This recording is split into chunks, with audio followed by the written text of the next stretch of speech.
What is up, everybody? Welcome back to HeroesHearth Warcraft 3. My name is Kendric, and I'm presenting you another series on the YouTubes between two absolute titans clashing each other on Twisted Meadows. Our LawLiet in the yellow, representing the Night Elves, and his Chinese adversary, Infi. The man, the myth, the legend, the man that plays all the races almost equally well, and this time he decided to go for the Orcs. Orc versus Night Elves is our matchup. And both players really at the peak of their abilities, you could say. Both with legendary, micro, really good decision-making regularly, and quite honestly, let's just say it as it is, they are part of the world elite. Now, let's see what these two players can duke out here in this game on Twisted Meadows. They start close position, so they don't start diagonally with a maximum distance in between. So that could make for some spicy early game harass. The matchup itself is... one of my personal favorites. I love the variety that hero-wise we get to see. We see sometimes the Farseer on the Orc side of things, but usually people still stick to the Blade Master as he is the main DPS machine, with a Shadow Hunter second, of course. The standard stuff that Orcs like to do. But Night Elves, man. Night Elves, we have to talk about their first hero choices and even second hero choices these days, because gone are the days of the Keeper where he was just... this overwhelming force that was so hard to tame, you know. Still good, still a mighty fine hero, but just not as oppressive anymore. We see the Peon Scout coming in from Infi here, knows exactly what LawLiet is trying to do, and that is namely going for a fast mercenary camp creep, if he actually still wants to do it. I mean, of course, this has been scouted now. It's a little bit risky to still pursue it if, you know, there's an Orc hero trying to steal an item, trying to... kill some early units, so I'm not even sure if he still wants to try that now after all.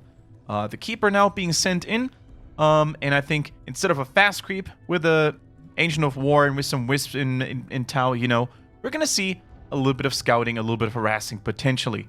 Now, we do see the Keeper moving over, hasn't really decided yet which ability he wants to go for at level 1. I think depending on the situation he finds himself in, whether he spots some grunts in the open, or whether he wants to go for a little bit of base harass, he would go Entangle for early unit harass, or he would go Treants for Peon, you know, Peon annoyance, as you will. But you know what? The Blade Master's like, haha, you think you're the only one who can be annoying in the early game? I'm gonna cancel some Moonwells, and he is currently doing exactly that. Attacking buildings while they're in production, while they're in construction, deals additional damage, and as such, the Blade Master being one of the fastest attackers and one of the heaviest hitters early on, this is just a really nice thing to do. One Peon falls. Unusual mistake here for Infi. A little bit of a sloppy mistake. We did see Entangle, by the way, so never mind. It wasn't actually as sloppy.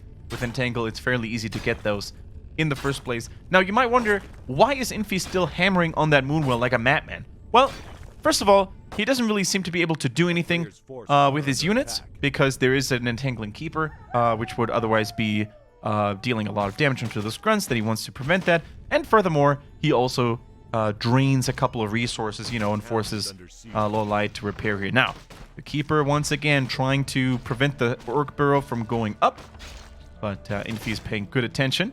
Tries to go for the last hit, and he did get it. Very close, because the Huntress of LawLiet was already there to harass.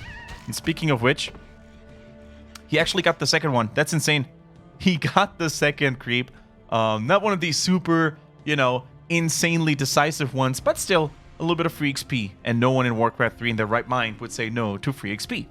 So, early tier 2 tech, so we don't see mass tier 1 rush with, or mass tier 1 with Huntresses only, which is still a legitimate strat, I think, by Night Elf players, if they want to apply it, but, you know, not as common anymore. So, relatively early tech for LawLiet, standard tech timing for Infi. Now, only now, builds a Voodoo Lounge. So units that have been weakened for the Orc player so far, up to this point, cannot be healed. And I love what Infi is doing, man. He's sending the grunts on a very unusual route, you know. As you can see, LawLiet is trying to intercept reinforcements near the Orcish base. He tries to farm some creep camps that are relatively close to the base as well, hoping to intercept Infi here and there. But Infi is having none of it, and he's rotating all the way down to the bottom. He's actually luring the creeps out so he can buy mercenaries at the camp, and immediately goes for a little bit of troll reinforcements here. The Berserker and the Shadow Priest. Shadow Priest, of course, golden. Really useful against Entangle and Treants alike. Early Dispel is always appreciated. And I love what Infi is doing here in terms of creeping and tanking as well. He tries to get as much damage as possible onto the Blade Master so that the grunts will remain in relatively good shape. That if they were to end up fighting a Keeper, or if they were to be intercepted with an Entangle, they would still have bigger chances of surviving. Now, finally, after all this time, this pesky mercenary camp can be crept relatively safely by LawLiet. He too goes for some mercenaries immediately. The Forest Troll Berserker, I mean, for the money you invest into it, it's just such a bang for its buck. You know, so strong, really good stats, and just overall a solid unit. Now, mind you, if you remember earlier, the Voodoo Lounge was extremely late for Infi, so he doesn't have any healing salves in his inventory right now, but he was harvesting and farming those items quite nicely, so as soon as the Shadow Hunter arrives, which should be relatively soon, he can already transfer some items. I would say especially... what does he actually want to give over, to be honest? Maybe the Slippers of Agility. If he actually does want to transfer anything, I think those items all make sense on the Blade Master, right? So, not even sure if the second hero will receive anything. For now, though, another creep goes down, and I don't think LawLiet has any idea. I don't think any of the players really has any idea where the other one is. So, happy little creeping going on right now. What's the item on the ground there? Can't really see it for now. The Blade Master moves away, we can double check. Can't, of course, pick it up as he is with full inventory. He dropped the Dust of Appearance and picked up the Gauntlet. The Belt of Giant Strength, sorry. So that one goes over, yeah. And he's the healing station. The mobile ambulance, you know, if you want to call it. There is just so much healing and so much mana replenishment happening on the Shadow Hunter. Forgot the grunts. Uses healing waves instead of healing salves. Okay, now he used the salves as well. Pretty good. Let's actually check out the main bases here for the Night Elf. Sticks to Huntresses only. 2 Ancients of War. Tier 2. But not really any tech inside. You know, no Dryads, no Bears, no Mountain Giants. Nothing really. Not even Talons, you know.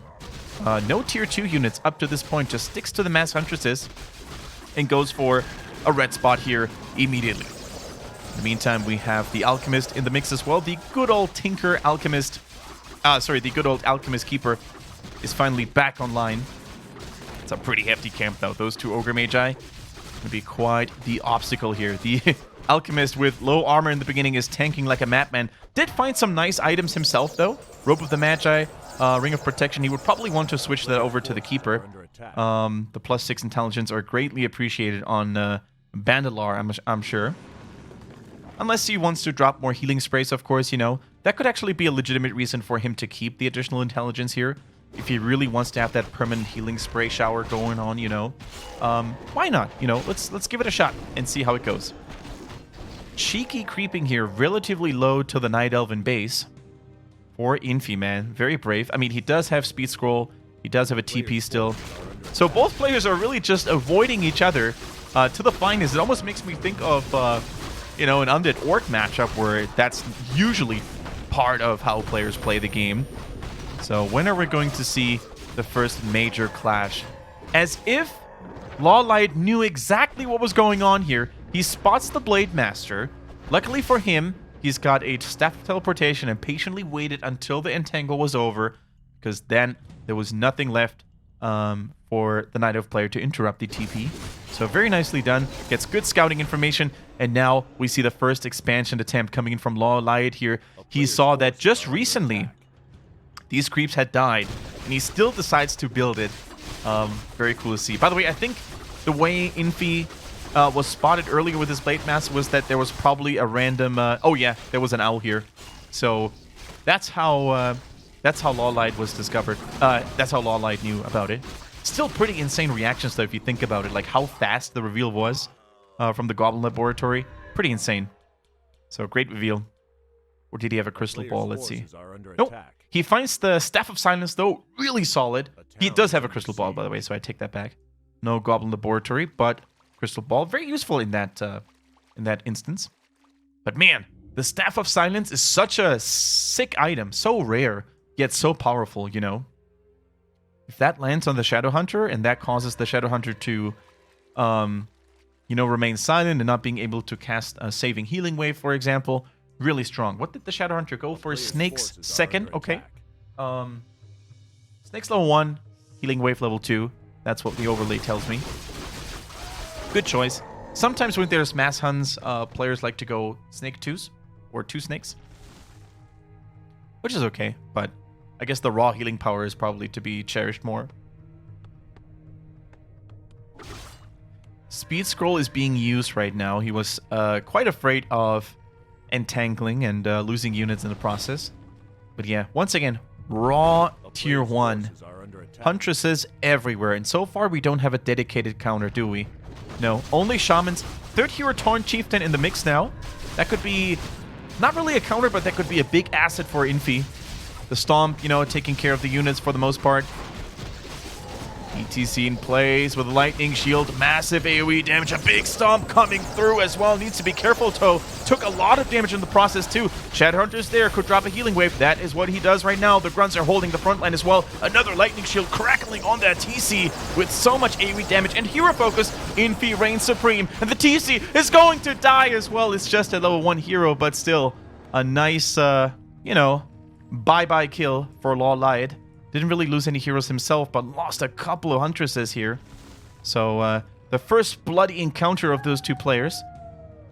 It's hard to say who got the better end of it. Bloodlust, by the way, ready for Infi. He was going Master Shamans all the way. Might actually go Master, or not really Master necessarily, but might go Mass Casters. You know, Witch Doctors in production, question mark? With Stasis Traps against all those huntresses. If one goes off, that might be the beginning of the end. So yeah, very stubborn game, especially by LawLiet, who once again refuses to go for any tech. These huntresses are 2-1 upgrade-wise.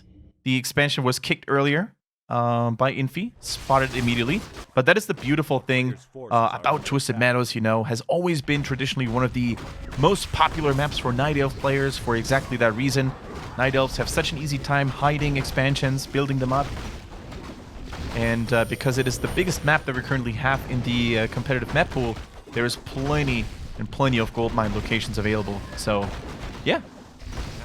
LawLiet sooner or later will get that one expansion slot going. Blade Master, though, hunting those wisps. And let's not underestimate the constant influx of workers, you know, whether it's peons, wisps, or peasants, whatever. It will accumulate, you know, it will add up over time. Now, Infi, with another expansion attempt himself here, sends over the army with a TP scroll, but it is very low, and it is clustered and clumped as well. The Staff of Silence was huge to really hit the entire Orc force right now. Treants blocking the way, the Shamans completely exposed. 2 towers have finished though. The Shadowhunter in a grave danger, cannot heal himself any longer. The TC coming back from the altar as well. But guess who's untouched? Guess who's bloodlusted right now? Normal Wisp to the spell, the attack speed, and the Blade Master is hacking and slashing his way towards victory for now. Another lightning shield tearing those treants apart, and he is not done yet with his gruesome work. I think Infi may have held the onslaught for now. If he retreats behind the safe tower lines, he's going to be just fine with that expansion. Had a little bit of healing left on a TC who went shopping in the main base. Very nicely done. A little bit of mana left, a little bit of healing, and these units will be able to be fielded into battle once more. But a cheeky interrupt on all those healing cells coming in from the level 4, almost level 5 Alchemist. Huge, once again, was the Staff of Silence, and huge is the inventory of that fellow. Look at him. He's a rich boy. He's a happy boy. Robe of the Magi +6. Soapy Mask. He will never run out of mana again in his life. Oh boy, am I jealous. Here comes some Witch Doctors right now, and a Bloodlust Blade Master in the back still hacking that Troll Berserker to pieces. Really nice focus fire. Level 2 Tauren Chieftain right now, providing even more attack speed and movement speed with the aura of endurance to the Blade Master. And the Keeper, what is the Keeper doing? He's greedy. He's trying to go for a Shaman, but at what cost, Jim? At what cost is he going to hunt those suckers down? And not even then will he be successful. There's Perch Micro. There is the Alchemist also chasing down. So much Perch going down onto those trees right now. And the TP scroll has to be popped here. Some of the Shamans were dying, but the most important thing for Infi is that this expansion is still standing and mining. In the meantime, 1, 2, 3 expansions. Well, 2 are standing and the third one is in production right now. And that is the thing about Night Elves and LawLiet in particular on this map. The moment you don't pay attention, they're going to have trees, trees, trees everywhere. You know, multiplying like there was no tomorrow. And, yeah, you know, Infi, at least he's not stuck on one base income. Otherwise, I think the game would have been over. But with the second base, he does have quite formidable chances of actually rebuilding his army, expanding on it. There's now Witch Doctors in here with Vision, or it's very good at nighttime in particular to uncover all those Night Elven units. And, you know, some stasis traps here and there, if they're placed diligently, could be very good as well. Keeps rebuilding them right now. No bestiaries at all right now, so no Wind Riders, no Raiders, no Kodo, nothing along those lines. No Torrents either, or Dispel on the Treants, by the way. Just sticks to the Shamans with single target Dispel. Oh my god, this TC with Bloodlust. Double Belt of Giants, by the way. This guy's a beefcake right there, quite literally. And that's one huge stun after the other. Are you kidding me? And that LawLiet still refuses to undo the focus right now. The TC's going rampant, just like the Blade Master. The Orc heroes are out of control, and with those Serpent Wards and the Shamans and all the heroes of the Orcish Horde, the chase is relentless, and one Huntress after the other is going to bite the grass and say goodbye for now. Now it's the heroes. Blood-lusted grunts everywhere. The silence is huge on the TC, though. Can't stun the Keeper of the Grove, which otherwise could have prevented the TP as well, and the cow falls eventually. That was so huge. That was so important. The silence from the Alchemist, if that one hadn't gone down, there could have been another stomp. I didn't check the mana, but there was the possibility for that, and that could have ultimately led to disaster here. But once again, dead Orc units. So much healing spray, by the way. Beautiful. Level 5 Keeper, level 5 Alchemist. If those two heroes reach level 6, it might be lights out. What a heated combat here. What a fireworks these two high-skilled players are celebrating and demonstrating to us right now. More Shamans, by the way. We have to criticize LawLiet a little bit here.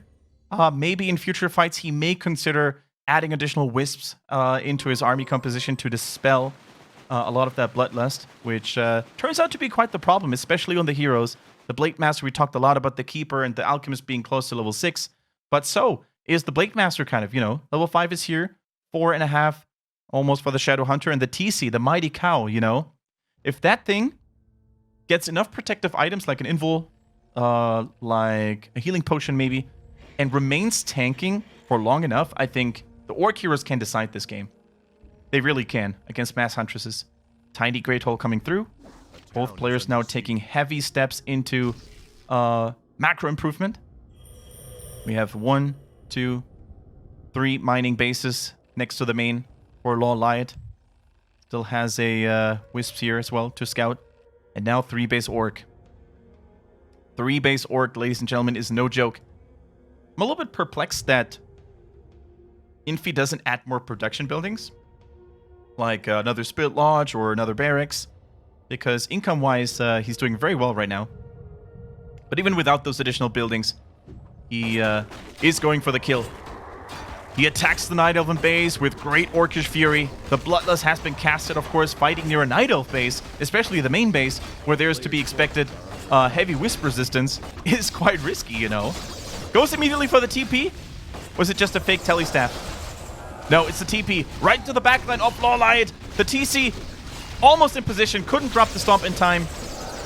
But, yeah, the Huntresses in a grave danger, but are getting healed and protected by the healing spray. What are the upgrades on the Huntresses, by the way? 3-2, almost 3-3. 3-3 on the way. Compared to the Grunts, 0-1. A little bit slacking on the upgrades here, I feel, is Infi. He may have wanted to prioritize, but I think he had lumber problems, which is why the Shredder was now added. And immediately after, you know, licking his wounds and healing in the base a little bit, he immediately goes for a counterattack onto the newest base of Infi. The healing spray this time a little bit too late. And 1 Huntress falls, actually. Nice TP out of that sticky situation by the Blade Master. Oh my goodness, there's a Purge onto the Alchemist. He has no protective items. He's so rich and stacked, but no restoration here. If that one falls, it's going to be a disaster. But where's the Blade Master? The Blade Master's not in sight. It's just the TC. Oh, there he is, actually. And he gets the kill on the level 5. Huge XP as well. And a beautiful last-second emergency exit from the Shadow Hunter, who was counter-surrounded and counter... focus right now. Is it going to be enough, though? Healing Ward, Master, Troll, Witch Doctors are in the mix. Immediately getting attacked, though. The Shadow Hunter surrounded by his own units and is finally falling. Or is he? Or is he 2 HP? Finally, he goes down, but at what cost? LawLiet loses so many of his forces. 1 Huntress after the other. commences that sad song of death when they cry. And 5.5 now for the Blade Master. The Shadow Hunter could theoretically be rebought in the middle for the tavern or at the tavern. And he goes for the Altar of the Elders. He knows exactly that this is currently the one method, the one way the Night Elf wants to get the thick boy Alki back in the mix with all those beautiful items. Can't revive him right now. Has to go for the more expensive Tavern Revive. And no mana, most importantly, or hardly any mana when you revive a hero from this building. But he has to do it. He has to do it. What about Infi? Using the Altar of the Storms for his Shadow Hunter. No Tavern Rebuy for now.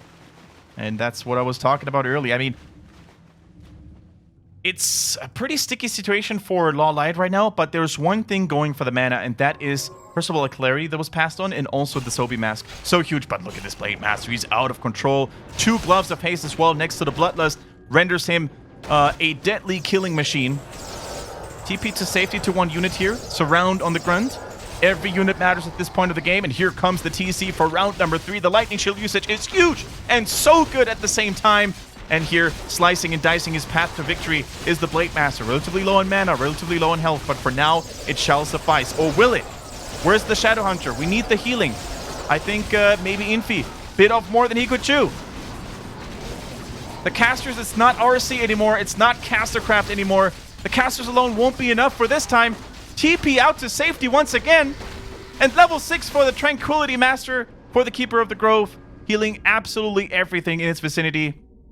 But overall, you know, our Troll Witch Doctors, when they have enough mana, they could potentially go for a Healing Ward, which, without enemy contention, is almost as good. I mean, just look at it, though. Just look at all these hurt Orc units. Oh my goodness, Infi's going for it. He decides it's time to defend this, even with plenty of red units. The Bloodlust is here. Once again, the huge Cylance coming in from the Alchemist. What a difference the staff of this Talisman of Silence can actually have. In the meantime, it's actually on the Keeper, not on the Alki anymore. The Alki probably wanted to have some additional healing and invul against this permanent onslaught, but the Bloodlust is still there. The Whisper coming through. LawLiet does exactly what it needs to. Into the casters do they detonate, and boy is that useful, and boy is that impactful right now. No more mana on any of those units, hardly any Bloodlust left. And what is this army worth, really, without the casters being able to do anything? No Lightning Shield, no Healing Wards, nothing. Absolutely nothing remains. Some healing on the TC who's still Bloodlusted in Frenzy. Can't really get to the Keeper in time to interrupt this Tranquility cast, and yeah, with that mass healing, I think LawLiet may have done it. Infi is literally with his back against the trees, with his back against the Night Elf wall, and can he hold his own there? He will require a massive micro, but the Huntresses are swarming in and flanking from all sides. Only 1 Staff of Teleportation. The Blade Master pieces out, and the Orcish remainders are dying to the glaives of the Huntresses.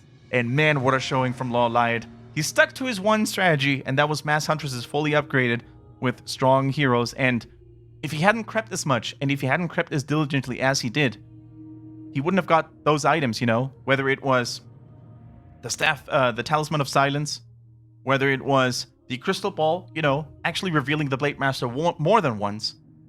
Without those items, it would have been significantly harder. The Sobi Mask on the Alchemist, man, such good items in his repertoire. But also shoutouts to Infi. Maybe some Raiders would have been in order, maybe a Coda Beast here and there, but he too stuck to his stubborn approach in this game, you know, mass casters, a very entertaining game. It could have gone either way. The Orc heroes were sometimes so close to getting the kills when they needed it. So yeah, I hope you enjoyed this game as much as I did. It's always a pleasure to watch these Asian pros from Korea, from China, just duke it out at the highest level. And if you enjoyed that game, feel free to let us know by dropping a thumbs up on the channel, leaving a comment to tell us, you know, whether you liked what you saw or not, and subscribe to the channel. Most importantly, for more Warcraft 3 content, there will be more Fight Night, more Kendric Series, and other videos. So feel free to join the community here. And I'll see you in the next episode, guys. Take care. Peace.